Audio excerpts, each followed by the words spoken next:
So today I will focus over the local maladies और खास करके मैं ये बताने की कोशिश करूंगा कि लोकल maladies का ट्रीटमेंट किस तरह से मॉडर्न सिस्टम ऑफ मेडिसिन में किया जाता है और क्या वो जस्टिफाइड है या नहीं। और इसको हम लोग जानेंगे थ्रू एफोरिज्म वाइज कि डॉक्टर हैनीमैन क्या गाइडलाइन देते हैं राइट फ्रॉम एफोरिज्म नंबर 202 से 209। लेकिन वहां जाने से पहले हम लोग पहले ये देखें कि क्या हैनीमैन कहना चाह रहे हैं। फर्स्ट ऑफ ऑल हमें ये जानना होगा कि और जो भी पार्टिसिपेंट्स हैं अब आगे एडमिट नहीं किए जाएंगे, उससे बहुत डिस्टरबेंस होती है, इसलिए ध्यान रखेंगे। ठीक है, अभी तक एडमिट कर लिया हमने, अब आगे एडमिट नहीं करेंगे।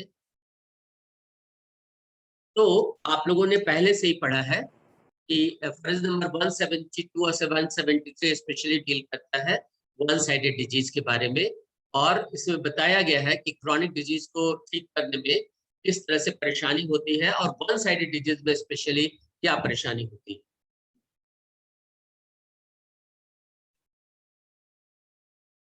A similar difficulties in the way of cure occurs from the symptoms of the disease being too few. जहां पर बहुत कम सिम्टम रहते हैं वहां पर हमें ठीक करने में बहुत कठिनाई होती है, और क्यों कठिनाई होती है तो उसकी टोटलिटी ऑफ सिम्टम्स बनाने में दिक्कत होती है। So a circumstance that deserve our careful attention because by its removal all the difficulties that can lie in the way this most perfect all possible mode of treatment except that its apparatus of known homeopathic remedies is still incomplete are removed। कहने का मतलब जब तक ये बहुत मुश्किल है इसको रिमूव करना by the system of other system of medicine, लेकिन होम्योपैथिक से हम इन सब डिजीज को भी ठीक कर सकते हैं, प्रोवाइडेड कि हमें प्रॉपर नॉलेज होनी चाहिए और प्रॉपर सेट ऑफ मेडिसिन होनी चाहिए।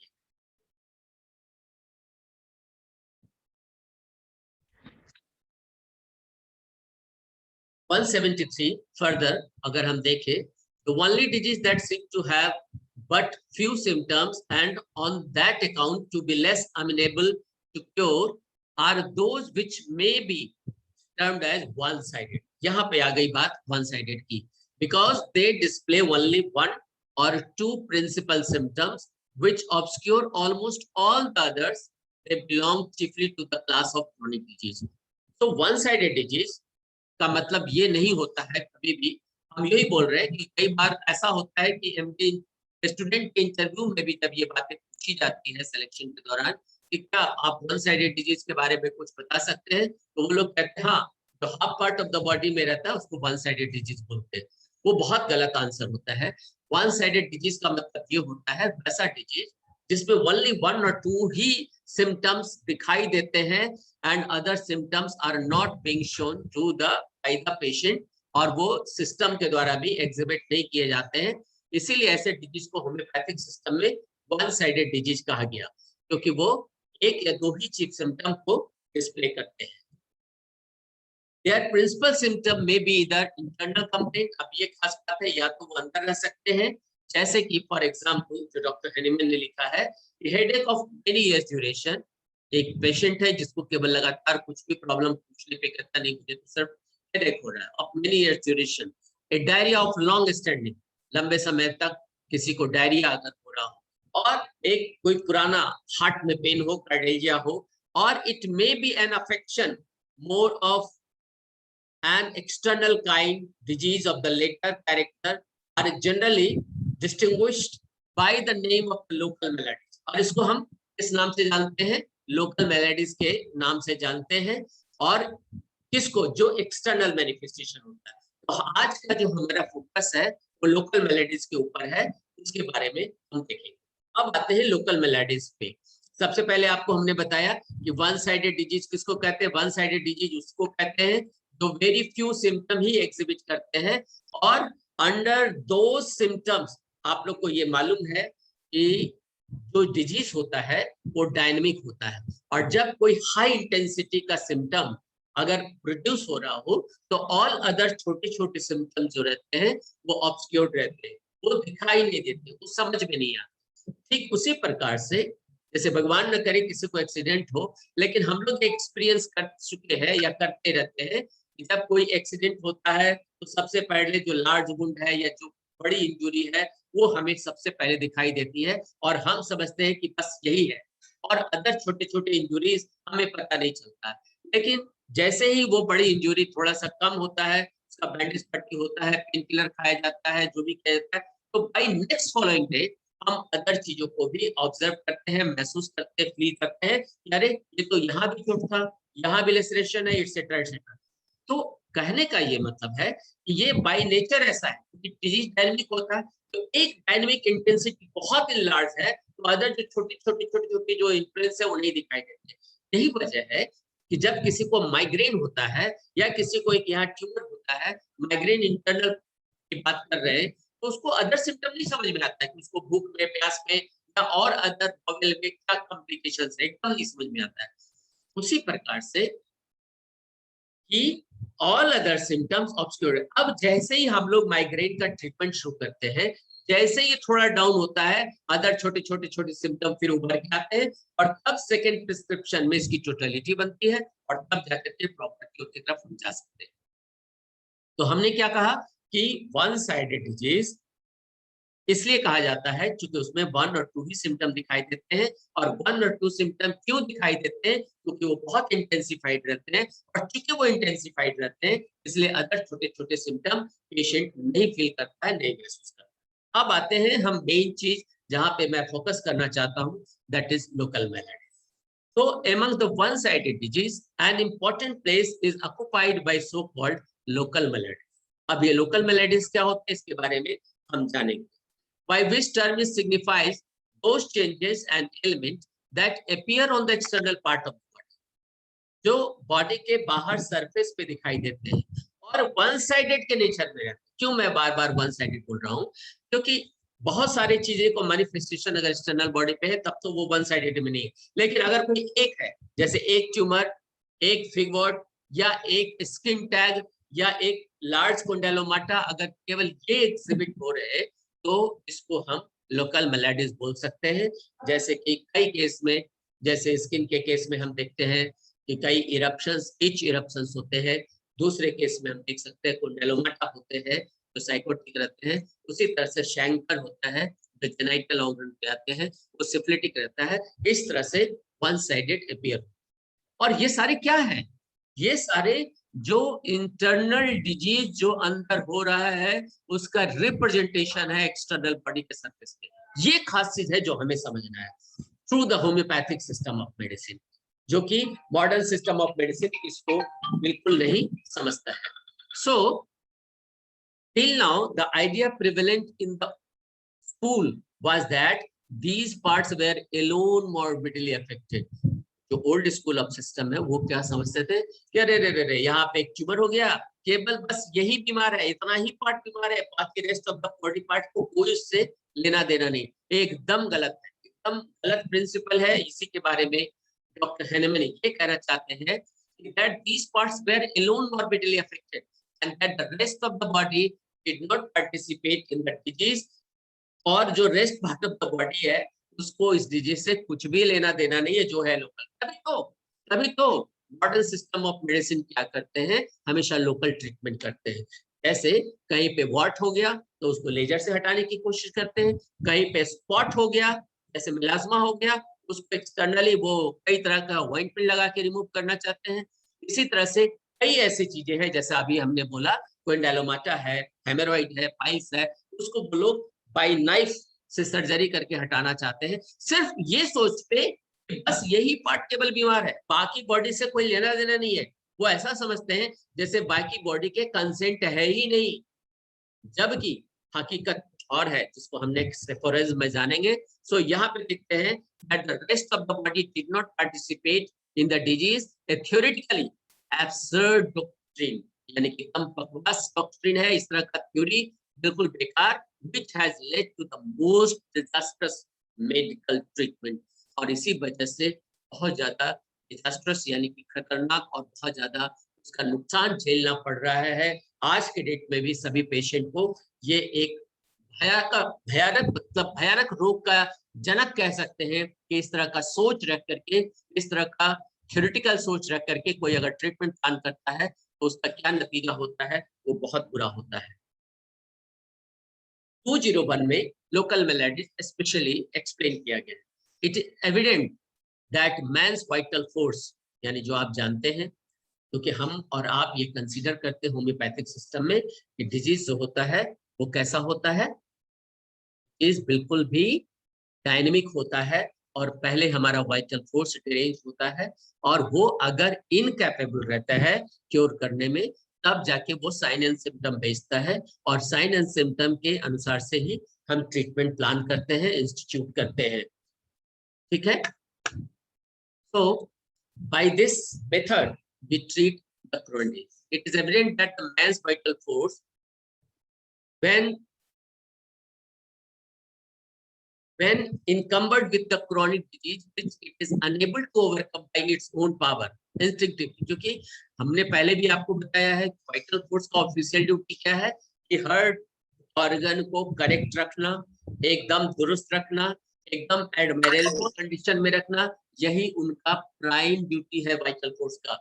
लेकिन जब कोई डिजीज का इफेक्ट हमारे बॉडी पे, डायनेमिक इफेक्ट उसका ज्यादा रहता है, हमारे वाइटल फोर्स उसको ओवरकम में सक्षम नहीं रहता है, तब जाकर के वो साइन एंड सिम्पटम मैनिफेस्ट करता है।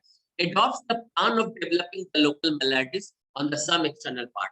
अब ये खास बात है कि ऐसी क्या वजह होती है जो abnormal feeling, sensation, abnormal sensation ना होकर के लोकल मेलेडिस होता है।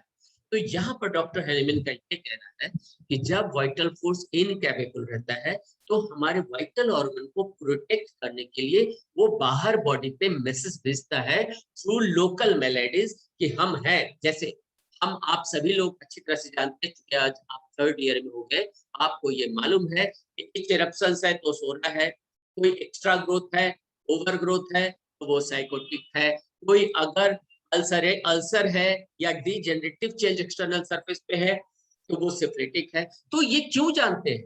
क्योंकि ये बता रहा है कि इंटरनल बॉडी में जो इंटरनल डिरेंजमेंट है वो साइकोटिक नेचर का है, और आपका वैल्यूएबल ऑर्गन को सुरक्षित करने के लिए वाइटल फोर्स जो लिस्ट इंपॉर्टेंट ऑर्गन है उसको वो इफेक्ट कर रहा है और बाहर मैसेज भेज रहा है, ताकि हम जान सके हम कौन, होम्योपैथिक फिजिशियन, सिर्फ होम्योपैथिक फिजिशियन। एलोपैथिक को तो समझ ही नहीं है, वो तो बस उसको काट पीट करके ठीक कर देंगे।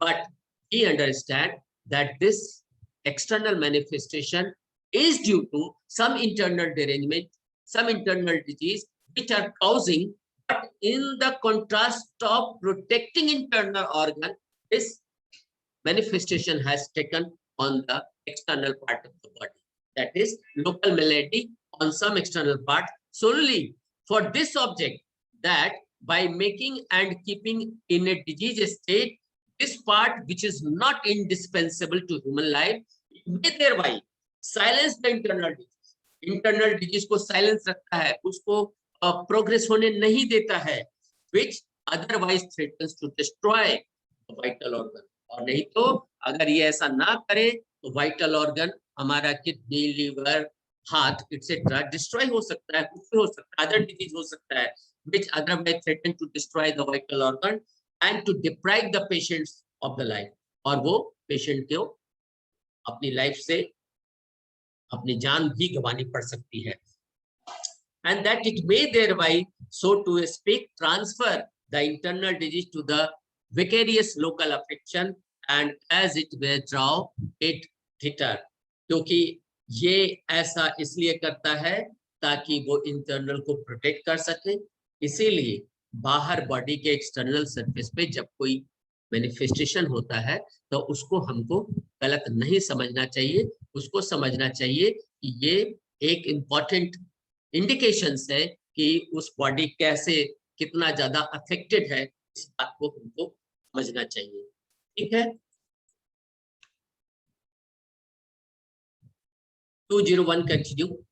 The presence of the local affection thus silence for a time the internal disease, though without being able either to cure or diminish the materially। और इसका एक फुटनोट भी है जो हम देखेंगे, The local affection, however, is never anything else than a part of the general disease. Local maladies क्या है? वो general disease का part है. But a part of it increase all in one direction by the organic vital force and transfer to a less dangerous. जैसा अभी हमने कहा कि हमारा स्किन जो है बहुत least important है, less dangerous है, part of the body in order to allay the internal element. Internal जो disease है उसको साइलेंट करने के लिए वो एक्सटर्नल सरफेस पर अपना भेजता है। और तब जबकि जो डिजीज आया, आप सभी लोग जानते हैं कि डिजीज, क्योंकि सेकेंड ईयर आप पढ़ चुके हैं, तो कोई डिजीज चाहे आप उधर से भी चलेंगे, बैक्टीरिया, वायरस, फंगस या पैरासाइट से, तो वो भी जब हमारे बॉडी के अंदर आता है तो सबसे पहले वो सभी जगह स्प्रेड हो जाता है। जब पूरा सिस्टम में स्प्रेड हो जाता है तब मैनिफेस्टेशन जो वीकेस्ट ऑर्गन रहता है, जो कमजोर पार्ट रहता है, और according to the nature of the etiologic agent that is bacteria, virus, उसके अनुसार से उस ऑर्गन को सेलेक्ट करके वो अपना इफेक्ट दिखाते हैं। तो ये जो इफेक्ट दिखाते हैं इसको हमको समझना होगा। और इसी वजह से ऐसे ही कैरेक्टर में जब कोई मियास्मेटिक इफेक्ट होता है, क्रॉनिक डिजीज होता है, जिसका कि इंटरनली जब स्प्रेड कर जाता है, पूरा बॉडी एक कंसेंट में रहता है, सारे बॉडी को एक एक सेल को जानकारी रहती है कि ये चीज है, और वाइटल फोर्स उसको मरम्मत करने के लिए, उसको बचाने के लिए बॉडी के बाहर सरफेस पर अपना एक इंडिकेशंस भेजता है, सो दैट कि डॉक्टर पहचाने, देखे और समझे। On the contrary, this continues in spite of it gradually to increase, and nature constrained to enlarge and aggravate the local symptoms always more and more in order that it may still suffice as a substitute for the increased internal disease and may still keep it under. और ये क्या करता है, जब जब आप लोग इसके प्रत्यक्ष गवाह हैं और आपको मालूम होगा और आप लोग समझते होंगे, जानते होंगे,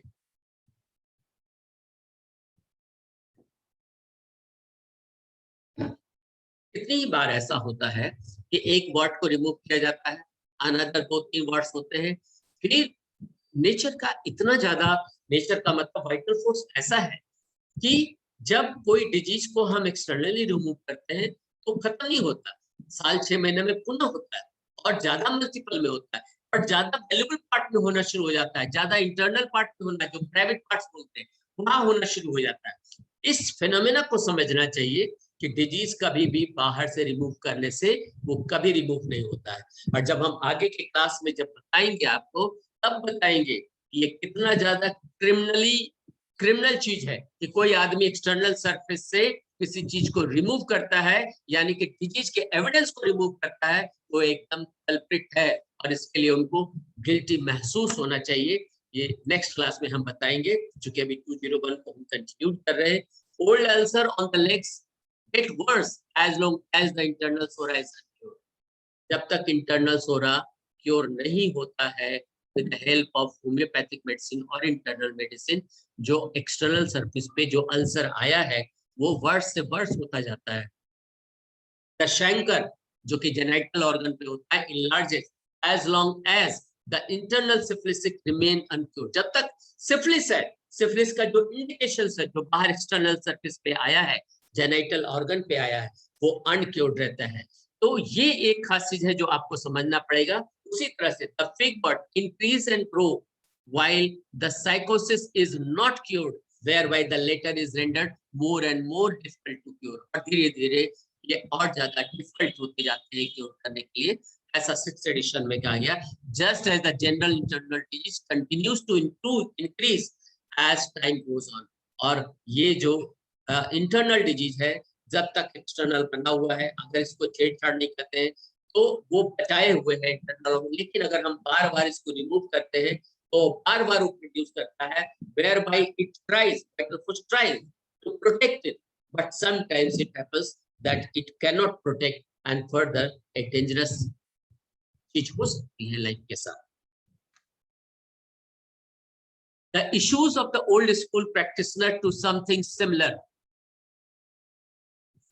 an artificial ulcer on external part, they silence some internal chronic disease, but only for a very short time. क्या हुआ कि लोग कहते हैं ना, जैसे हमने बोला कि हम तो मेरा जो ट्रीटमेंट प्लान है वो थेरेप्यूटिक लॉ ऑफ नेचर पे, तो एलोपैथ भी कहते हैं मॉडर्न सिस्टम वाले कि हम भी नेचर को कॉपी करते हैं।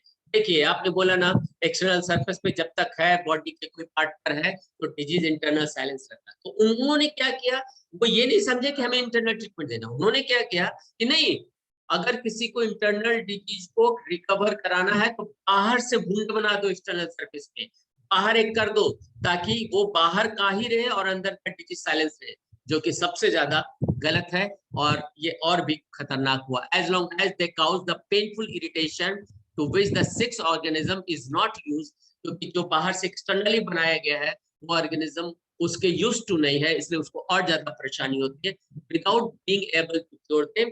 But on the contrast, but on the other end what is happening that वो जो पेशेंट है वो और ज्यादा वीकेंड होता जा रहा है, उसका हेल्थ और डिस्ट्रॉय हो रहा है, and much more than done, most of the metastasis affected by the instinctive vital force। और vital force अंत में क्या करता है, इस डिजीज को और ग्रो करके और मोर इम्पोर्टेंट ऑर्गन पे चला जाता है, दैट इज सप्रेशन हो जाता है और अलग अलग डिजीजेस फैल जाते हैं, ऐसा होता है। तो अभी हम यहाँ ही करेंगे, 202 के बाद हम नेक्स्ट क्लास में लेंगे। और अभी आप लोगों को कोई क्वेश्चन पूछना है तो अभी आप पूछ सकते हैं। किसी को कोई चीज अगर अभी समझ में नहीं आया, क्योंकि बहुत कम टाइम अभी, मुश्किल से 5 मिनट बचा है आपको। हेलो किसी सर। को, हाँ अपना नाम बोल के क्वेश्चन पूछिए। सर रचना। हाँ sir good afternoon. Good sir afternoon. ये पूछना था कि जैसे अफ्रीजम नंबर 8 में जो हुफलैंड जर्नल का रिमार्क था हाँ कि इफ द सिम्टम इज सिर्फ सिम्टम होम्योपैथिक ट्रीटमेंट में बस सिम्टम जाती है और डिजीज डिजीज रहता है। Yes sir. तो हाँ उस पे फिर हैनीमन सर ने मतलब वो किया था कि अगर सिम्टम ही नहीं है तो फिर डिजीज कहाँ से है, जितने डिजीज लोग ये होगी तो वीडियो पे नहीं है, जैसे एक मिनट, नेहा, अनुषा, विजी, शिवांगी, ये सभी लोगों ने वीडियो बंद किया हुआ है, सभी लोगों का अटेंडेंस नहीं होगा, ये बात जान लीजिए। हाँ रचना कंटिन्यू करिए। सर तो जैसे हनुमान सर ने फिर मतलब बोला था कि जब डिजीज नहीं है तो सिम्टम कहाँ से, नहीं सिम्टम इज द नहीं नहीं, मैनिफेस्टेशन ऑफ डिजीज। एक मिनट मैं तुम्हें क्लियर कर देता हूँ, फिर तुमको कंफ्यूजन होगा तो पूछना। Okay sir. डॉक्टर हैनीमैन ने कहा कि जब हमारा बॉडी हेल्दी है तो कोई सिम्टम नहीं है, जब हमारा बॉडी का वाइटल फोर्स डिरेंज होता है और अपने आप कैपेबल नहीं रहता है ठीक करने में, तो वो साइन सिम्टम भेजता है। उस साइन सिम्टम को पहचान करके ही हम इलाज करते हैं, और वो जब सारा साइन सिम्टम रिमूव हो जाता है तो इंटरनल डिजीज पे ठीक हो जाता है। ये बातें उनकी कही हुई। इस पर ड्यूफलैंड ने रिमार्क किया कि नहीं, ऐसा नहीं है, जो साइन सिम्टम तो होम्योपैथिक रिमूव कर सकता है, उसको उन्होंने एडमिट किया, लेकिन डिजीज इनसाइड रहता है, वो पड़ा ही रहता है। उस पर फिर हनीमैन ने रिमार्क किया कि ऐसा कैसे पॉसिबल है, जब sign symptom in whole extent, mind it, वहां पर एक वर्ड है होल एक्सटेंट में, और इनमें कंप्लीट मैनर, पार्शियल नहीं, थोड़ा सा रिमूव हुआ, यानी कि 1 और 2 सिम्टम्स जो चीफ है उसको हमने रिमूव कर दिया, बाकी सिम्टम रह गए, वो बात बिल्कुल नहीं है, ऐसा नहीं करना है। अगर वैसा रिमूव किया कि इन द कंप्लीट सेंस, तब कोई भी डिजीज अंदर नहीं रह सकता। फ्लोरचना यस सर समझ गई। मतलब जैसे अब उससे मैं कोरिलेट कर रही थी इसको तो समझ में आ रहा, मतलब लग रहा था कि जैसे अगर एक्सटर्नल कोई मेलेडी है तो उसमें अगर उसके बेसिस पे अगर दवा दिया गया और वो एक्सटर्नल जो भी मैनिफेस्टेशन है, जो भी प्रॉब्लम है, वो अगर सबसाइड हो गई, वो अगर हट गई, तो और इंटरनली अगर कोई सिम्टम्स प्रेजेंट नहीं है तो हम लोग ऐसे समझेंगे कि ये नहीं, इंटरनल एक डिसीज। मिनट मैं ये भी क्लियर कर देता हूँ।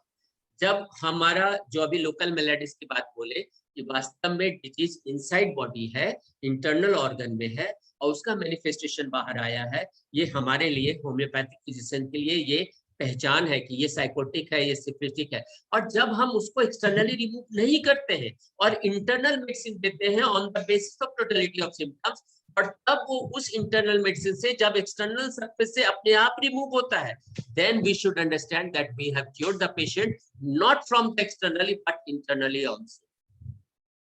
Okay sir. तो मतलब in such case external symptoms are not important. External symptoms are most important because those are the indication through which we can, those are the guide, वही तो हमारा external symptom guide है। तभी तो हम guide हो पाते हैं कौन सा Miasma डिजीज indication. कैसा नेचर है, किस प्रवृत्ति का है। उसके बिना हम एक पग भी नहीं चल सकते बिना सिम्टम के, जो एक्सटर्नल मैनिफेस्टेशन होता है। Okay, sir. Thank you, sir. Anything else, any other question? Sir local मेलाडिस्ट का सर पहले अपना type नाम भी है और सर। थोड़ा वॉइस लाउड करिए। हाँ सर, अंकित केसरी। हाँ सर लोकल मेलाडिस्ट का सर टाइप भी है। हाँ, हाँ अभी सर, हम उस लोकल इंटरनल मेलेडीज की वाला बात सर। नहीं, लोकल हाँ। मेलेडीज दो तरह का होता है, एक होता है ट्रिवियल और एक होता है जो इंजुरी होता है। तो माइनर इंजुरी की तो कोई बात ही नहीं हो रही है, जैसे हम काम कर रहे हैं और सब्जी काटते काटते चाकू लग गया, हाथ कट गया, उंगली कट गया, उसको हमने मलहम पट्टी कर दिया, वो ठीक हो गया। हम उसकी बात नहीं कर रहे। जो नेचुरली लोकल मेलेडीज बाहर सरफेस पे आता है without any accident, without any injury, हम उसकी बात कर रहे हैं। ठीक है सर कभी नेक्स्ट क्लास में सर इसका टाइप बता दीजिएगा सर, जो दोनों टाइप है सर। अच्छा, टाइप बता देंगे, लेकिन हम जो फोकस करना चाह रहे हैं वो ज्यादा इंपॉर्टेंट है, क्योंकि ये चीज हम ये समझाने की कोशिश कर रहे हैं कि डिजीज को समझिए, उसको पहचानिए, है ना, उस चीज पे ज्यादा हम फोकस कर रहे हैं। और क्या गलती होती है ट्रीटमेंट में, उस चीज पे फोकस करें। कि हम होम्योपैथी गलती करते हैं ना बहुत जगह, एक्सटर्नल से को थूजा लगाते रहिए। अब उसमें क्या है, जो लोकल मेलेडी में पढ़ाया गया कि मान लीजिए आपने एक्सटर्नली थूजा लगा दिया और वो एक्सटर्नली पहले खत्म हो गया और इंटरनली डिजीज खत्म ही नहीं हुआ, तो हम कंक्लूजन ड्रॉ ही नहीं कर सकेंगे कि हमने पेशेंट को ठीक भी किया कि नहीं किया। लेकिन ऑन द कॉन्ट्रास्ट, अगर इंटरनल मेडिसिन से अगर एक्सटर्नल मैनिफेस्टेशन चला जाता है, then it means that you have cured the patient not only on the external surface but from the inside also। यानी कि internal disease, internal maladies, internal disease affection को भी आपने खत्म कर दिया है। ये बहुत इंपॉर्टेंट है। ठीक है, एनी अदर क्वेश्चन? अगर कुछ नया समझ में आया हो?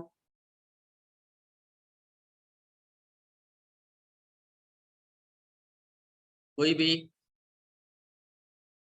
सब पढ़े लिखे हैं? शुक्ला जी की आंख बंद हो रही है, अभी सो के उठे हैं। शुक्ला जी उठ जाइए। अरे बहुत कष्ट है जिंदगी में ना शुक्ला जी। रोल नंबर 1 है शुक्ला जी का?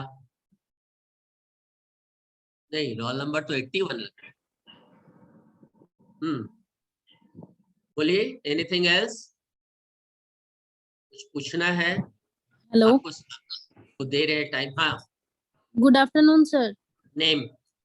सर 200 एफोरिज्म 201 जो है, एक बार क्लियर कर दीजिए ना, तो कंफ्यूजन है। कौन बोल रहे हैं? रागिनी कुमारी। रागिनी, 201 में क्या कंफ्यूजन है बताइए, क्योंकि अभी ये वीडियो, ये अभी जो ऑनलाइन क्लास है स्टॉप हो जाएगा, तो 1 मिनट के अंदर ही, 2 मिनट में। तो सर जो उसमें हाँ, लाइनिंग लिखा हुआ है, क्या? ये transfer the internal disease to the vicarious local affection. हाँ, लोकल अफेक्शन। हाँ, वो वाला लाइनिंग। विकेरियस का मतलब होता है, जैसे आप विकेरियस मेंसेस पढ़े हैं ना? Yes sir. पढ़े हैं, क्या मतलब होता है इसका, बोलो। सर जो मतलब डार्क क्लॉटेड उस तरीके का आता है ब्लड, वो चीज नहीं, विकेरियस मेंसेस का क्या समझते हैं? आप लोग पढ़े लिखे हैं, 3rd ईयर पढ़ रहे हो, ऑब्स्टेट्रिक गायनेकोलॉजी पढ़ रहे हो, ब्रैनिया पढ़ चुके हो। ब्रैनिया में विकेरियस मेंसेस की बात है। बताओ बताओ बताओ बताओ, जल्दी जल्दी जल्दी जल्दी जल्दी, पढ़े लिखे बच्चे मेरे। हेलो।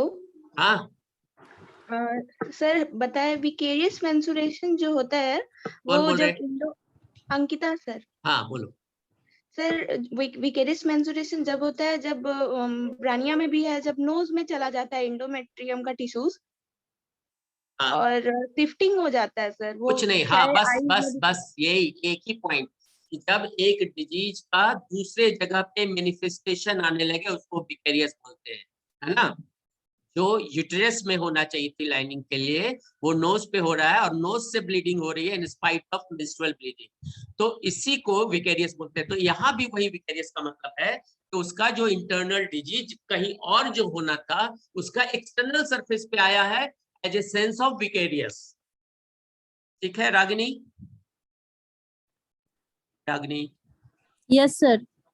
तो ये समझ में आया? She Yes, sir. जो 203 में है, she increases the internal disease. When this occurs, it is usual to say through the incorrect, though incorrectly, that the local affection has been driven back into the system upon the nerves by external remedies. ये तो खैर 202 का है, आपने बोला था 201 में। यहाँ पर विकेरियस किसमें आया था? जस्ट इसके एक मिनट बाद मैं शो कर देता हूँ। Without being able to cure the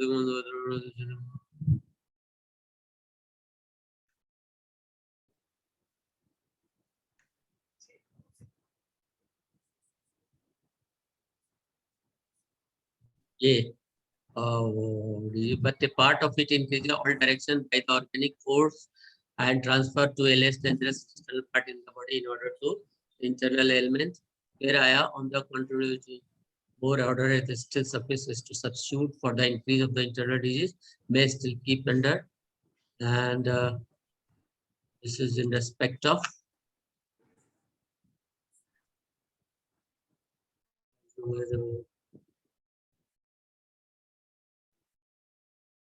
तो जहां पे विक्रियस आया वहां का मतलब यही है कि वो अभी एक दूसरे जगह पर as a representation of the disease वो वहां पे मैनिफेस्ट हो रहा है, जो अपनी पहचान बना रहा है, ठीक उसी तरह से जैसे विकेरियस मेंसेस में होता है। Anything else? Anybody have if any question? आप लोगों को ये एफोरिज्म और ये पार्ट, मुझे मेंटल डिजीज पढ़ाना है, लेकिन ये पार्ट जो है 202 से फिर आएंगे 203, 204, 205, जो बहुत इंपॉर्टेंट है इस पॉइंट पे कि आपको म्याज़्म को समझना है, और म्याज़्म को जब समझ जाएंगे तो समझ लेंगे कि हाँ क्या डिजीज होता है, कैसा होता है, इसके बारे में आपको सारी बातें पता चल जाएगी। ठीक है, तो इन चीजों को जानना मोस्ट इम्पॉर्टेंट है। इसीलिए मैंने सोचा कि इससे पहले कि मेंटल डिजीज एफोरिज्म नंबर 210 से शुरू करूं, ये जो पार्ट है स्पेशली जो लोकल मेलेडिस से जो इन हुआ है 202 से लेके 209 तक, वो बहुत इंपॉर्टेंट है समझने के लिए, क्योंकि उसमें ब्याज से रिलेटेड सारी जानकारी है, और हम क्यों परेशान होते हैं, क्यों डिजीज को ठीक नहीं कर पाते हैं, उसके लिए भी ये बहुत इंपॉर्टेंट है। इसीलिए मैंने ये पार्ट को रखा आप लोगों के लिए। सर एक रिक्वेस्ट है सर। कौन बोल रहे हैं? रचना सर। हाँ बोलो। Sir please take class more often, मतलब क्या चीज? सर क्लासेस और ज्यादा लीजिए। क्लास कोई नहीं ले रहा है क्या? सर मतलब आप तो कह रहे हैं, आपके लिए कह रही हूँ, सर क्लासेस अच्छा। लीजिए। हाँ जैसे अब सेकंड ईयर में भी नहीं हो पाई थी ज्यादा क्लासेस, अभी भी थर्ड ईयर में बस 2 क्लासेस हुई हैं। नहीं, अब हम लेंगे। अब देखो ऑनलाइन रहेगा, क्या होता है कुछ ना कुछ पाठ वजह से व्यस्तता हो जाती है, जिसकी वजह मुझे तो पढ़ाना बहुत अच्छा लगता है, और हमको लगता है कि हम अच्छी तरह से पढ़ा दें, कोई चीज की मतलब कोई कंफ्यूजन नहीं रहे, किसी को कोई कंफ्यूजन नहीं रहे, खास करके ऑर्गेनन में। और सब लोग कहते हैं कि से ये नहीं समझ में आता, ये नहीं समझ में आता, ऑर्गेनन ऐसे है वैसे, लेकिन मैं चाहता हूँ नहीं, सभी को प्रॉपर समझ में आनी चाहिए, ढंग से आनी चाहिए, क्योंकि ये इतना डिफिकल्ट नहीं है, बहुत ईजी है। थोड़ा सा अगर आप थोड़ा सा केवल इस पे ध्यान दे दे तो, और ये जब जान जाएंगे ना, तो आपका ट्रीटमेंट प्लान जो कि मेन काम है हमारा, वो बहुत अच्छा हो जाएगा, क्योंकि ये ऑर्गेनन से ही हमारी प्रैक्टिस अच्छी होती है, क्योंकि आपको प्रिंसिपल मालूम रहता है, क्या दवा देना है वो मालूम रहता है, कितनी डोज देना है वो मालूम रहता है, कितनी पोटेंसी देना होता है ये मालूम होता है। तो सब जैसे आपको फर्स्ट ईयर में बताया होगा कि how easy to practice or how easy to understand organon of medicine, because every physician is practicing organon of medicine. They are sticking to the principle, but they are not aware that what is in organon of medicine.